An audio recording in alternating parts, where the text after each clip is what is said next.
முதல் முறையாக மும்பையில் கிரியேட்டிவ் எக்கானமியை ஊக்குவிக்கும் விதமாக world audio visual entertainment summit, இதுல இந்த சமிட் நடவது பிரதமர் அவர்கள் ஒரு நாள் முழுவதும் அந்த நிகழ்ச்சியில் இருக்கிறார்.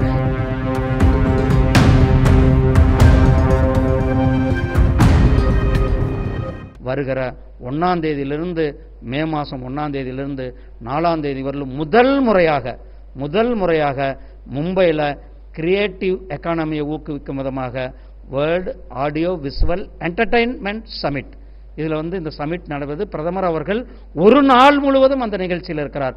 ஏன்னா அந்த அளவுக்கு இன்னைக்கு கிரியேட்டிவ் எக்கானமியுடைய தாக்கம், கிரியேட்டிவ் எக்கானமி, நீங்க கிரியேட்டிவ் எக்கானமி எடுத்துட்டா ஏதோ ஒரு டிவி மட்டுமல்ல, ஆரம்ப காலத்தில் இருந்த நியூஸ் பேப்பரிலிருந்து சேட்டலைட் டிவி, ஓடிடி பிளாட்ஃபார்ம்ஸ், அதே போல இன்றைக்கு கேமிங் என்று சொல்லக்கூடிய online gaming centres, animations, VFX, இப்படி ஏன்னா இன்னைக்கு பார்க்குறோம் இந்த டெக்னாலஜி. இன்றைக்கு இந்தியாவில் தான் ஹாலிவுட் படங்களினுடைய போஸ்ட் ப்ரொடக்ஷன் ஒர்க்கு நம்மளுடைய சென்னையில் நாம் பண்ணுகின்ற அந்த அளவுக்கு நம்மளுடைய டெக்னாலஜி, நம்மளுடைய டெக்னீஷியன்ஸ் நம்ம இடத்துல இருக்கிறார்கள்.